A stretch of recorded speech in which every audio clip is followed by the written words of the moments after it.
Have you ever walked into a place you thought was safe, only to feel, deep in your bones, that something wasn't right? That's exactly what happened to me the night I visited my daughter. And if I had trusted that feeling sooner, maybe the truth wouldn't have shattered me the way it did. My name is Martin Hale, and what I saw in my daughter's pantry made me call 911 before midnight struck.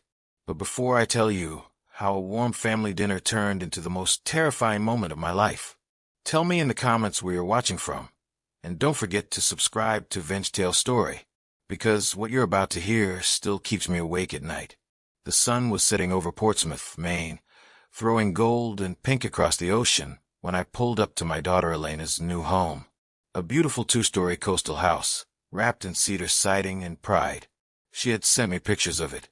The glowing fireplace, the balcony facing the sea, the kitchen she claimed was her sanctuary. But photos never told the whole truth, especially not in our family. I stepped out of my car, adjusting my old wool coat against the winter breeze.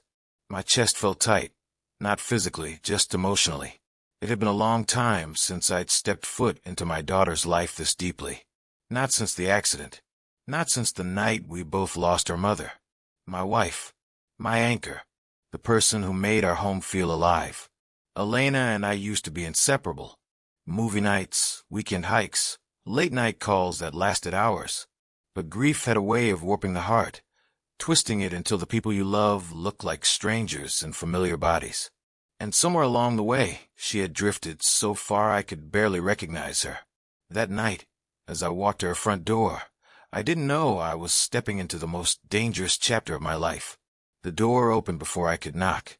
There she stood, Elena, in a navy blue dress that looked more expensive than anything I could have ever afforded for her when she was growing up. "Dad," she said, smiling. But the smile didn't touch her eyes. They were practiced. Perfect. A little too perfect. She hugged me, but it felt like hugging a mannequin, pretty, polished, and cold. "I'm so glad you came," she said, stepping back. I nodded, forcing warmth into my voice. I wouldn't miss dinner with my daughter.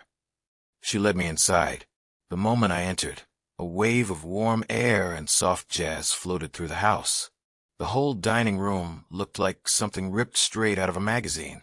Expensive candles, crystal glasses, a tablecloth smoother than my best shirt. Everything was arranged with geometric precision. Not a napkin out of place. Not a crumb on the surface. Not a trace of the messy, vibrant soul Elena used to be. She used to love mismatched chairs and homemade centerpieces. Now, this place looked like showroom. "Dinner's almost ready," she said, disappearing into the kitchen. Then her husband Graham appeared. Tall, well-groomed, a smile darker than strong coffee. He handed me a cold glass of sparkling water. "Hydrate first," he joked. "Dinner is heavy." I chuckled politely, but something felt off. He'd poured the drink before I even walked in, as if he'd been waiting. My chest tightened again, and for a moment I thought it was just nerves. Maybe it was the memories of my wife. Maybe it was guilt. Or maybe something else was happening. We sat down to eat. The table looked too lavish for just 3 people. There were dishes I couldn't even pronounce, arranged like artwork. Elena sat across from me, hands folded the way she used to do before piano recitals. She didn't look happy. She looked rehearsed. "So, Dad," she said, "how's retirement treating you?" I smiled gently. "It's quiet, peaceful. I miss talking to you." Her face softened for 1 second, just one, before the mask snapped back on. "You know, I've been busy." "Busy? Busy with what?" She used to tell me everything. Now I only learned about her life through carefully filtered Instagram posts. The conversation felt forced, tight, like invisible strings were pulling her movements. And then I noticed something else. Whenever Graham refilled my glass, Elena's eyes flicked toward my hand, toward my drink, toward me. It wasn't concern. It was anticipation. Halfway through the meal, something strange happened. A wave of dizziness washed over me, slow but thick, like warm water filling my head. My vision pulsed for a moment, just a moment, but enough to make the room tilt. I reached for the table to steady myself. "You okay, Dad?" Elena asked, but the tone was wrong. Too casual. too expectant. I'm fine, I lied, clearing my throat. Just tired. My heart fluttered. An uncomfortable, irregular beat I had never felt before. I forced myself to keep eating, pushing away the fear rising in my chest. Stress. Just stress. Maybe I hadn't eaten enough earlier. But then it happened again. Another wave of dizziness, harder this time. My eyes blurred. I blinked rapidly. The room came back, but slower, heavier. And that's when I caught them, both staring at me again. Not with love, not with concern, with something cold, something calculated, noticing every breath, every swallow, every heartbeat, like they were waiting for a sign, waiting for me to fail. A chill moved down my spine. Why were they watching me like that? I forced myself to exhale, to stay calm, to act normal. I'm gonna get some more water, I said quietly, pushing myself up from the table. The moment I stood, their eyes sharpened. And that was the moment everything inside me screamed. Not whispered, not suggested. Screamed. Martin, something is terribly, terribly wrong. I walked toward the kitchen, legs heavier than they should have been. My fingers tingled slightly. My heart thudded unevenly in my chest. But I kept moving. I needed answers. I needed clarity. And that's when the hook wraps around the audience. Because you already know something Martin doesn't.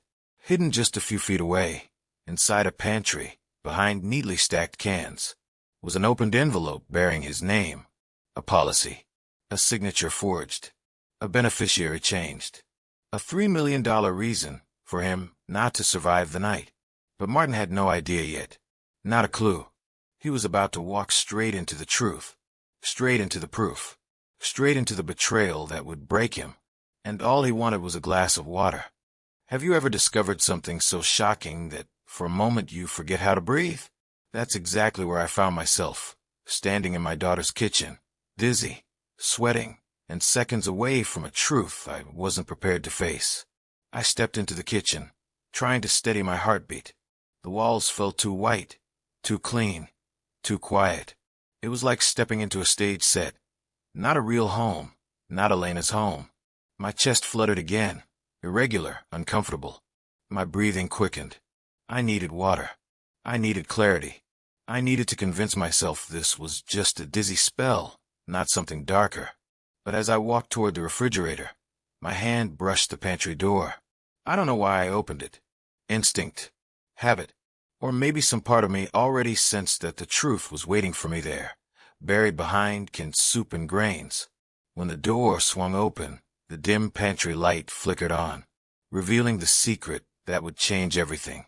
At first, nothing seemed out of the ordinary. Rows of perfectly organized items, cereal in labeled jars, spices alphabetized, snacks lined up like obedient soldiers. But then, I saw it. On the second shelf, tucked just barely behind a row of tomato cans, was a large white envelope, and printed on the front, clear, unmistakable, was my name. Martin Hale. My address. My handwriting nowhere to be found. I felt my heartbeat stumble. I picked up the envelope with trembling fingers. The flap had been ripped open, not neatly sliced, but torn, as if in a hurry. And inside was a document that made the entire room tilt. A $3 million life insurance policy, filed 2 weeks ago, signed with my forged signature, and the beneficiary, Elena Hale, my daughter. My only child. The room suddenly felt colder. My legs felt weak. I swallowed hard, my mouth dry as dust. My daughter had taken out a multi-million-dollar policy on me, without my consent, without my knowledge, without a shred of hesitation. And she had forged my name to do it. I wanted to believe it wasn't real, that I was reading it wrong, that this was some kind of prank, a misunderstanding, a paperwork error. But the policy was clear. The date was recent. The signature unmistakably fake. A chill coiled through my spine. Slow, suffocating. My hand shook so violently that the envelope slipped from my grip and fluttered onto the pantry floor. I stumbled backward, grabbing the shelf to keep myself from collapsing. In doing so, I knocked something loose. A small metal tin silver, dented at the edges, fell from the top shelf and hit the floor with a sharp clatter. The lid popped off. and dozens of white pills rolled out across the tile. Some were whole, some crushed into powder, some chalky and crumbling at the edges. They were all unmarked. No prescription bottle, no labels, no instructions, just raw white tablets, enough to fill the palm of a hand. My heart lurched. My mind flashed back to Graham's earlier words. Hydrate first. Then back to earlier dinners, where I left feeling unusually tired, shaky, or nauseous. And then to my glass, the one he handed me the moment I walked through the door. I glanced at the counter. My water bottle was still there, still half full, and at the bottom of the clear glass, tiny white grains swirled in the remaining water. Sediment, like crushed pills. And in that moment, everything locked into place with terrifying clarity. They weren't waiting for dinner to be finished. They were waiting for the drug to finish working. The dizziness, the sweating, the irregular heartbeat, the blurred vision. None of it was age. None of it was stress. None of it was innocent. It was planned, calculated, intentional.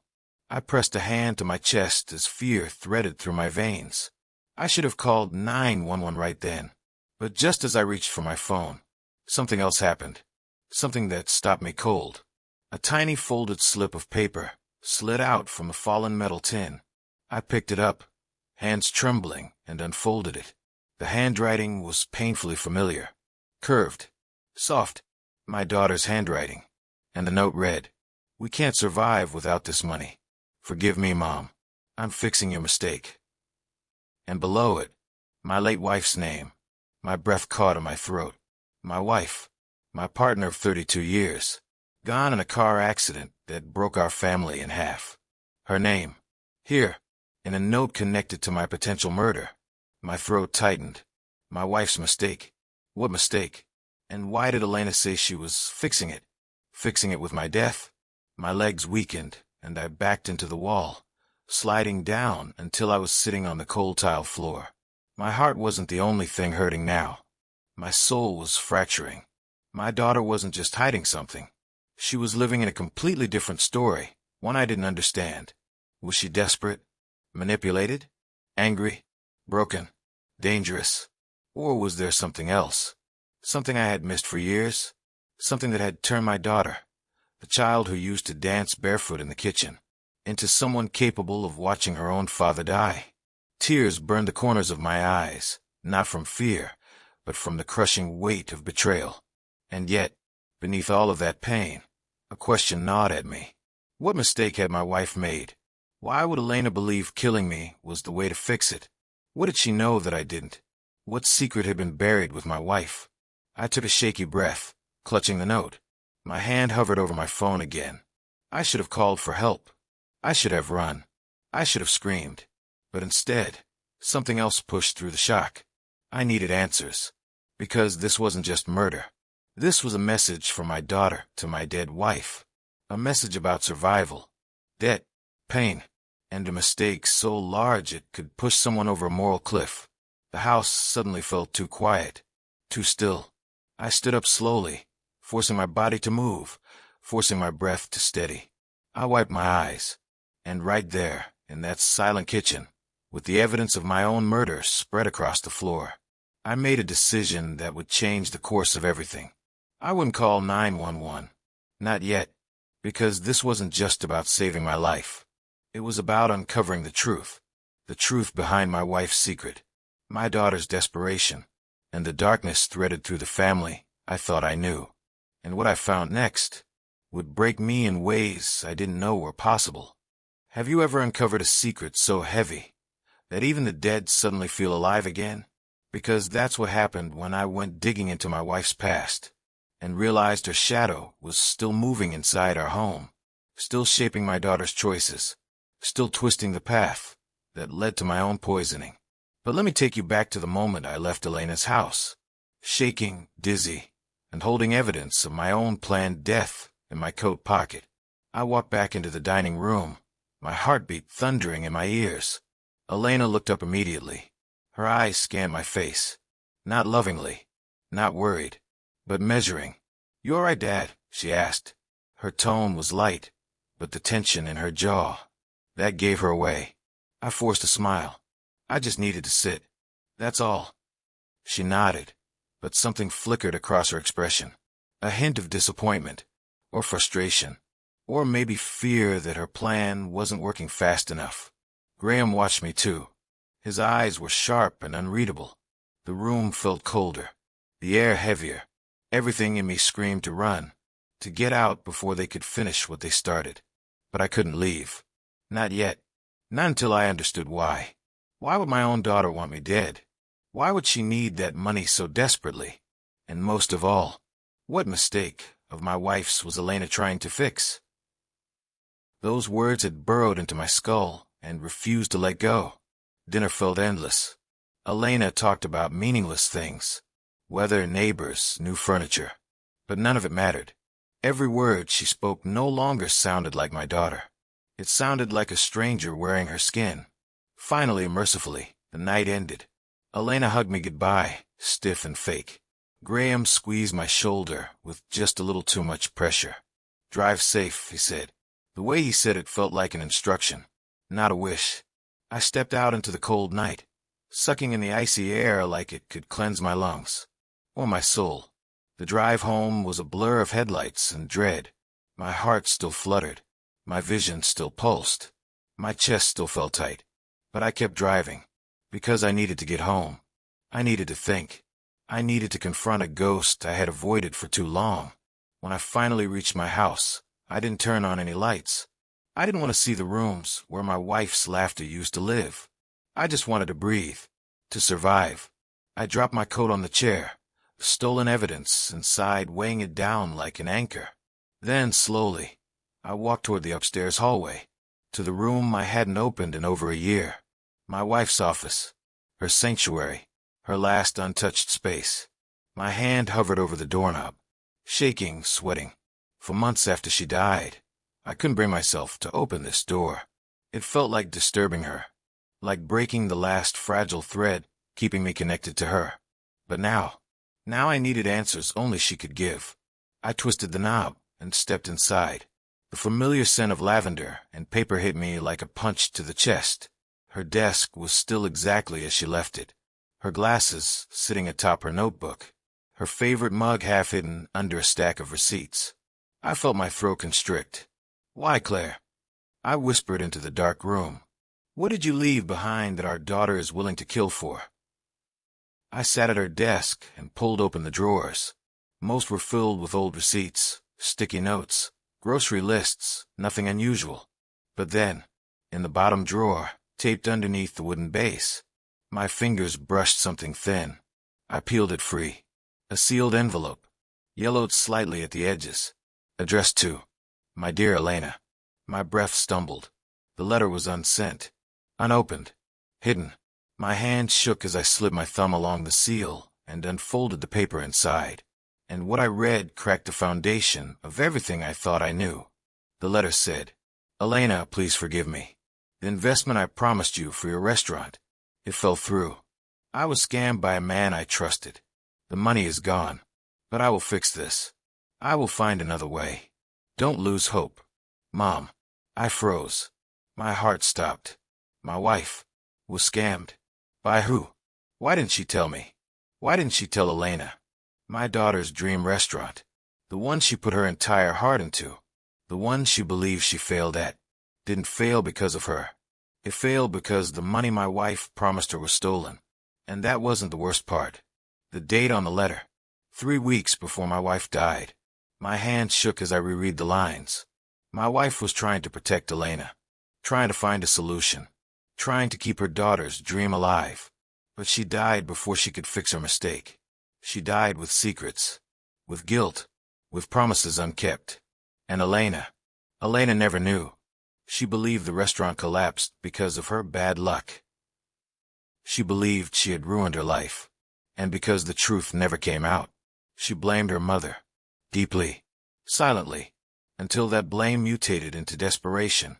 And when her mother was gone, who was left? Me. The only parent she had left. The only person she could fix the mistake through.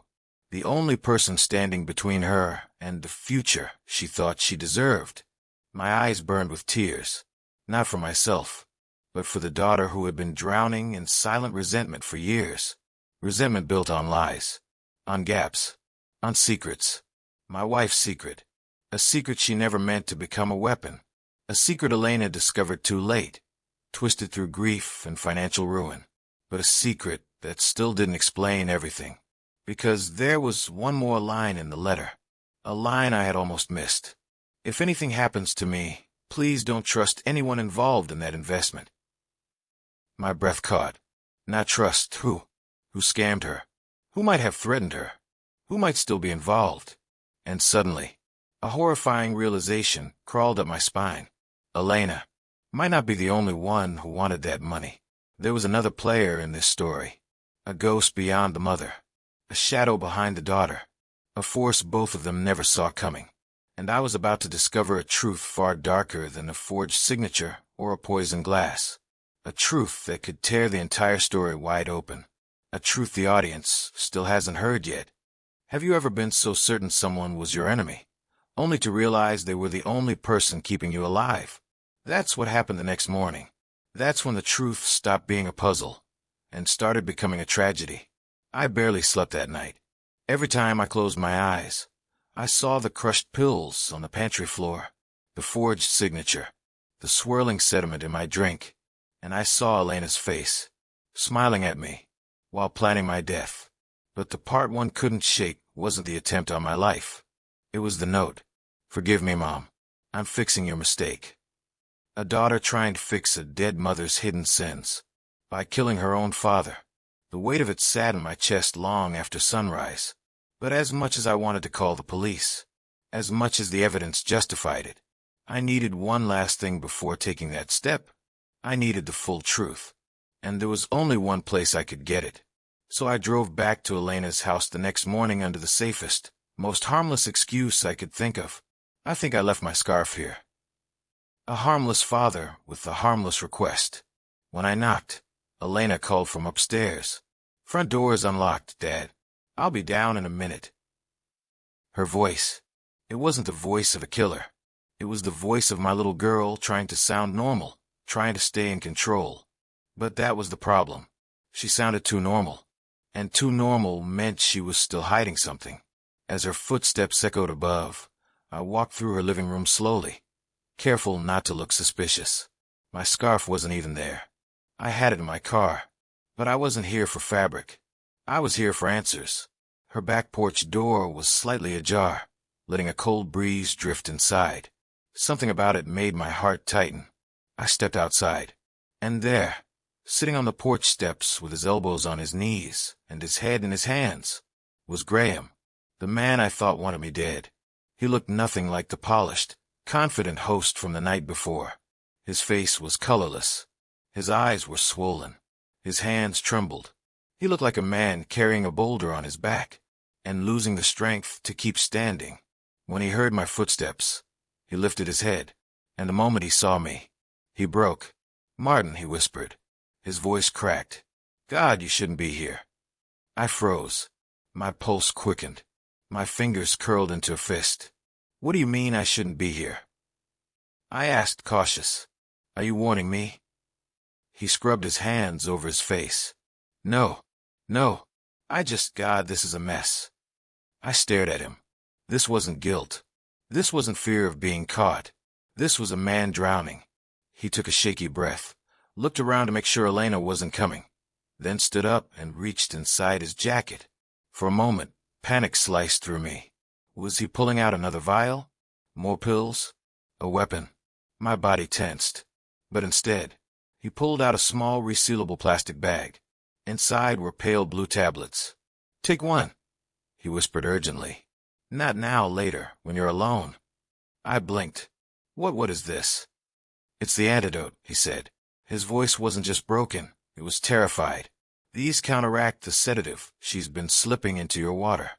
I've been sneaking them to you for weeks." My breath left my body like I'd been punched. "You what?" He nodded, eyes filling with something like shame. "Elena doesn't know. She can never know. But I couldn't just stand by and—" His voice cracked. "I couldn't let her do it."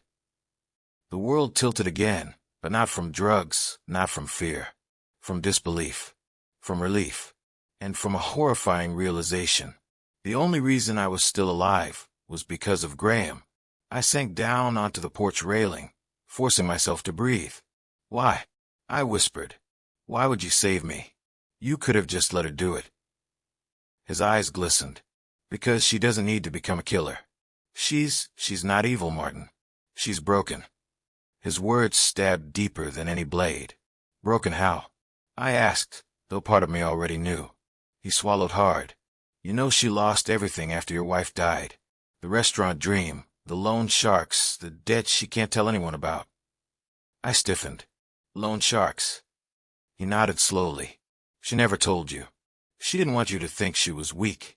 But she's been hiding 3 jobs. She barely sleeps. She cries more than she breathes. And she's convinced the only way out of the hole is the insurance money. She thinks killing me is fixing things, I said softly. He nodded, tears threatening to spill. She thinks she's fixing her mother's mistake, he said. She thinks she's taking the burden off you too. She doesn't understand what she's doing anymore. It's grief, Martin. It's poisoning her more than anything she put in your water. I closed my eyes. I had spent weeks imagining Elena as a villain, a calculating murderer, a cold-blooded betrayer. But when Graham spoke, I saw my daughter differently. Not as a monster, but as a shattered woman trying to glue her life back together the wrong way. And the most painful part? She thought she was protecting me, taking the fall that wasn't hers. She doesn't need that money, Graham whispered. She needs her father. Those words, those soft, honest, heartbreaking words, hit me harder than anything I'd heard since my wife died. I felt my throat tighten. You're still protecting her, I said quietly. He nodded, wiping his face. Someone has to. Someone has to love her enough to stop her, even if she hates me for it. The porch fell silent. Only the sound of waves crashing in the distance filled the space between us. And then something inside me shifted. Something sharp and cold melted into something heavy and warm. This wasn't a story about greed, or evil, or malice. This was a story about desperation born from grief, about a family unraveling under the weight of secrets, about a daughter trying to carry the burden her mother died with, about 3 people, Elena, Graham, and me, caught in a web none of us realized existed. But as much as my heart softened, my fear did not, because just beyond the porch door, upstairs, pacing in her room, was a woman who believed she had only one choice left. And if she found out Graham had sabotaged her plan, if she realized I knew, the situation could turn deadly in seconds. I looked at the antidote in my hand, and for the first time since the night before, I understood. I wasn't running from Elena. I was running out of time, and the next move I made would decide everything. There comes a moment in every story where the truth becomes too heavy to run from, a moment where hiding stops being an option, and the only way forward is through the storm. For me, that moment came the next morning. I didn't call the police, not because the law wouldn't believe me. Between the forged signature, the pills, and the life insurance documents, the evidence was undeniable. But something stopped me, something heavier than fear. I still saw my daughter and the girl she used to be. I still saw the child who clung to my leg her first day of school, the teenager who cried into my chest after her first heartbreak, the woman who held my hand at her mother's funeral. I wasn't protecting a criminal. I was protecting a broken daughter. But protecting her didn't mean letting her escape the truth. It meant forcing her to finally face it. So instead of calling the police, I called my lawyer, and I asked him to bring her in. Not for arrest, not for charges, for the truth, the entire truth, the one her mother died with, and the one she tried to bury by ending my life. The next morning, the waiting room outside my lawyer's office felt suffocating. Every ticking second stretched like a rubber band about to snap. I could hear my own heartbeat in my ears, steady but too loud. The antidote Graham gave me was working. My chest felt clearer, my head steadier. But my soul, that was another story entirely. Then the glass door swung open behind me. Elena stepped in. For a moment, she didn't look like a murderer. She didn't look like someone capable of slipping poison into her father's drink. She looked exhausted, eyes swollen, hair unbrushed, hands trembling as she clutched her purse like a life raft. She didn't meet my eyes. "Dad," she whispered, "are you okay?" A simple question, a human question, from the daughter who had tried to kill me. I nodded, even though the truth was far more complicated. "Let's just talk," I said softly. She looked relieved, too relieved, like a person who feared I had already gone to the police. But I wasn't here for revenge. I was here for understanding. She followed me into the office, her steps shaky but determined. Once the door closed, my lawyer sat across from us calmly, placing a folder on the table. Elena eyed it immediately. "What is that?" she demanded. I didn't answer with words. I reached into my coat and pulled out the white insurance envelope, the same one I had found in her pantry behind the tomato cans. Her breath hitched. "Where did you—" "Elena," I said gently, "please sit." She hesitated. Then she sat. My lawyer opened the folder and slid the policy toward her. Her face drained of color, her lips parted, but no words came out, only a quiet, strangled breath. Finally, her fingers trembled as she touched the paper, the forged signature, the date, the amount, the beneficiary's name. Hers. She stared at it like it was a dead animal. "Dad," she whispered, "please. I can explain." A tear slid down her cheek. Not of guilt, not of shame, of pure fear. "I didn't want to do this," she said, voice cracking. "I swear to God, I didn't want to do any of it." I leaned forward. "Then why did you?" Her hands covered her face as her shoulders began to shake. "Because I couldn't breathe anymore," she whispered. "Because I was drowning. Because nobody was coming to save me." Her voice rose with every confession. "You think I'm a monster? You think I wanted you dead?" "No, Dad. I just didn't know what else to do." My lawyer watched quietly, letting her break without interrupting. Elena wiped her tears and looked at me, finally fully. Her eyes were red, raw, desperate. "I lost everything," she said. "Everything Mom promised me. Everything she saved for me. I tried to keep the restaurant alive, Dad. I tried so hard. And when it failed, when the loans piled up, when the collectors started showing up at my door." She swallowed hard. I didn't know where else to turn. My stomach tightened. "You could have turned to me," I said softly. She shook her head, furious with herself. "You were already drowning in grief. You barely smiled anymore. You barely ate. You slept in the armchair half the time. I couldn't add my failures to your grief. I couldn't be another burden." Her voice cracked again. "I thought Mom would have wanted to fix things," she whispered. I froze. There it was again. Mom, the ghost haunting both of us. "Elena," I said slowly, "what did you think you were fixing?" She took a shaky breath. "I found her letter." My heart lurched. The letter I had found too. The one my wife had written but never given. The one where she admitted losing the investment. Elena said softly, "She promised me she'd fix it, Dad. She promised." She pressed a trembling hand to her mouth, but she died before she could. And suddenly it all clicked. The resentment, the financial collapse, the desperation, the guilt. "And then," she continued, voice weak, "the debt collectors from the restaurant found me. They wanted the money back. They wanted it fast. And one of them mentioned a life insurance option. I didn't agree right away. I swear I didn't." My chest tightened. This wasn't greed. This was coercion. "What did he say to you?" I asked. Elena's lips trembled. "He said if I didn't pay, he'd collect the debt in another way." I didn't know what that meant. I didn't want to find out.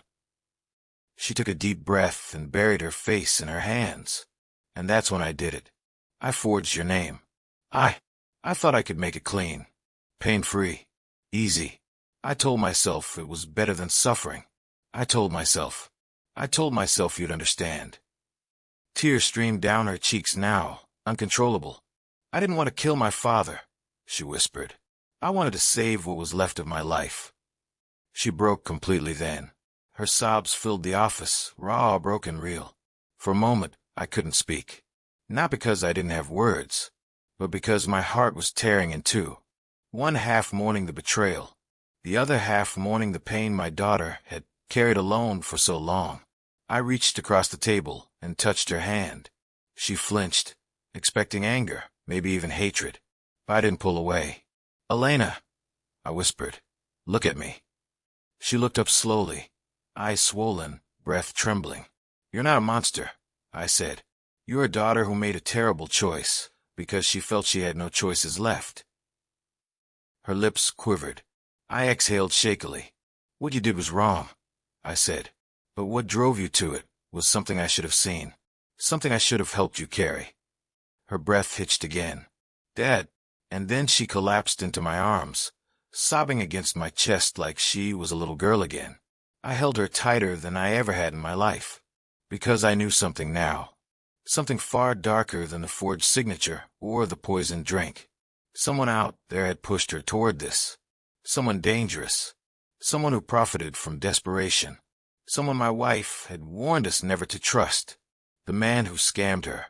The man who threatened Elena. The man still hiding in the shadows. This wasn't over. In fact, it was just beginning. I opened the thick folder on the table, my hands trembling slightly despite my resolve. The air in the room was heavy, the kind of silence that presses against your chest and makes it hard to breathe. Elena sat across from me, her face pale, eyes rimmed red from crying. She didn't know what to expect. None of us did. "Elena," I said carefully, my voice steady though my heart raced. This was your mother's real last act." I slid the folder toward her. She hesitated, as if touching it might make it disappear, or worse, might make the truth too heavy to bear. Finally, she opened it, and her eyes widened. Inside was a statement, meticulously detailed, the kind of document only someone organized, thoughtful, and careful could produce. It showed a hidden account, one that had quietly grown over years, a secret stash of money your mother had tucked away in silence. She saved this for me." Elena's voice was a whisper, trembling. I nodded. "Yes, after the restaurant failed. Your mother planned for this to go to you. She wanted to give you a fresh start, a second chance." Elena's hands shook as she held the paper. Her body seemed to collapse under the weight of realization, and she sank into a chair, tears spilling down her cheeks in uncontrolled streams. Her sobs grew louder, racking her tiny frame. She tried to speak, but could barely form the words. "I never meant to hurt you," she choked out, her voice breaking. "But you did," I said softly, yet firmly. "And because you did, there must be consequences. Life doesn't let us hurt those we love and walk away unscathed."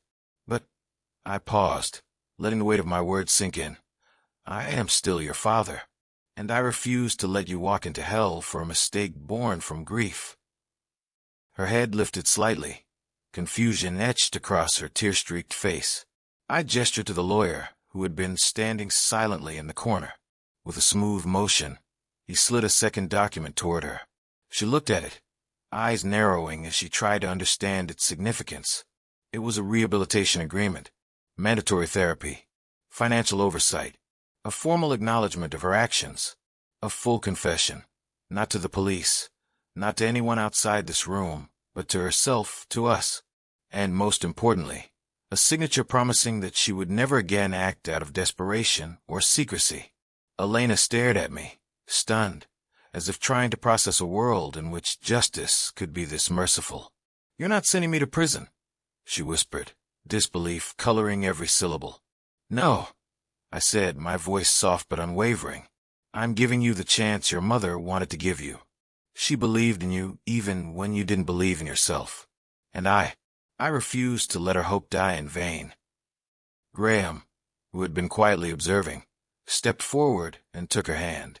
The simple human contact seemed to unlock a dam within her. She broke down completely, body shaking, tears flowing freely, sobs filling the room. For the first time in weeks, she allowed herself to be seen as fragile, as scared, as human, not as the person who had made mistakes, but as the daughter who had lost her way. The lawyer closed the folder gently, as if to say that the formalities of justice could wait. The real work, the healing, was just beginning. And just like that, the police were never called. There would be no criminal record, no headlines, no gossip spreading across the neighborhood. Justice wasn't about revenge. Justice, in this moment, was about saving what was left of our family's soul. I leaned back, letting the silence fill the room once more. This silence was different now. It was not heavy or oppressive. It was reflective, cleansing, and full of unspoken understanding. The weight of past mistakes hung in the air, but it felt manageable, as if we could finally breathe again. Elena's sobs subsided, leaving a fragile quiet. She looked up at me, eyes red but clear, searching mine as if to ask the unspoken question. Is this really real? It's real, I said gently. You have a chance to rebuild, not just your life, but your soul. And that is more than most people get. Most people never see the mercy that your mother believed in, and that I refuse to let go. She nodded, her lips trembling. I don't know what to say. I've been so lost.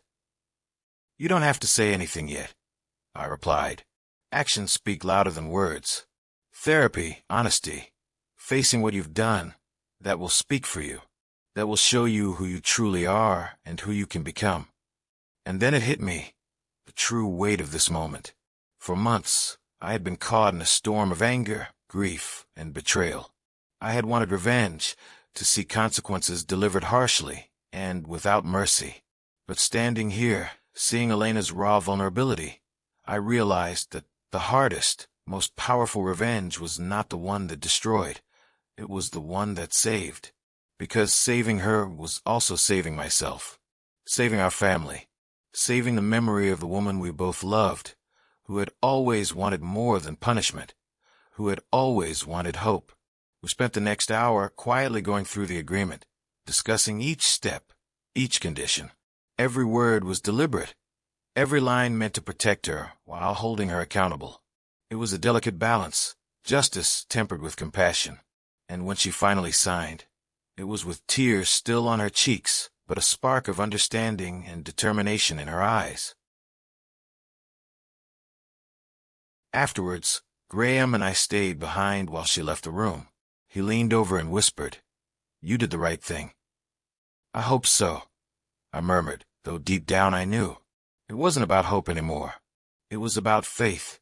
Faith in the process, faith in Elena, and faith in the enduring power of mercy. As the days turned into weeks, life slowly began to rebuild itself. Elena began therapy, meeting with professionals who guided her through the tangled web of grief, guilt, and longing that had consumed her for so long. The financial oversight provided a safety net, a reminder that rebuilding takes structure as much as it takes courage. And bit by bit, she transformed. The sharp edges of desperation softened.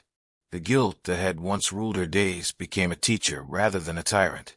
She started volunteering at community kitchens, finding purpose in helping others who had stumbled as she once had. She took small steps to reconcile with those she had hurt, apologizing in sincerity, seeking forgiveness not for relief, but for growth. Watching her rebuild was its own kind of victory, one that no headline could capture, no courtroom could measure. It was the quiet triumph of redemption, the unspoken power of love and second chances. And as for me, I learned something vital too. Justice is not the same as revenge. Revenge destroys. Justice, tempered with mercy, saves. And sometimes, the most profound revenge is the one that restores life instead of ending it. I thought about the future, the uncertainties that still lay ahead. Life would never be perfect. Challenges would come, and grief would visit again in different forms. But now we had a framework, a foundation, and most importantly, the knowledge that even in our darkest moments, we could find light.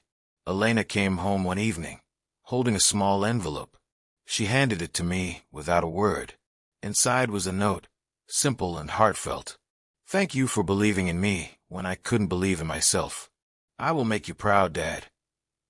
I folded it carefully, feeling a surge of emotion I hadn't allowed myself in years. Pride, love, relief, and a bittersweet ache that reminded me how fragile and precious life truly was. The story of our family, of mistakes, grief, and ultimately redemption, was now entering a new chapter. One where hope could flourish, where past missteps could be acknowledged without defining the future. And though this chapter concluded here, the echoes of our journey left space for new stories, new lessons, and new triumphs to unfold. And that's what VengeTalesDiary is about.